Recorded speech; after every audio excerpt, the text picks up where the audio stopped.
কাবা শরীফের এই তিনজন বিখ্যাত ইমাম যাদের কোরআন তেলাওয়াত শুনলে অন্তরে আল্লাহ তাআলার আরশ থেকে শান্তি নেমে আসে। প্রিয় দর্শক, নাম্বার 3 ইয়াসির আল দুসরি। তিনি 2015 সাল থেকে কাবাগরে ইমামতি করে আসছেন। এই হলো তার তেলাওয়াত।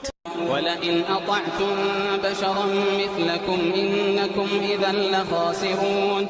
নাম্বার 2 হলো আব্দুল্লাহ আল জুহাইনি। তার তেলাওয়াত শুনে মানুষ বলে মনে হয় কিয়ামত সামনে চলে এসেছে। তিনি 2007 সাল থেকে এখনো কাবার মাটিতে হাজিদেরকে কাঁদাচ্ছেন। এই হলো তার তেলাওয়াত। رَبِّ قَدْ آتَيْتَنِي مِنَ الْمُلْكِ وَعَلَّمْتَنِي مِن تَأْوِيلِ নাম্বার 1 আব্দুর রহমান আস-সুদাইস। গোটা পৃথিবী যার তেলাওয়াতে মুগ্ধ।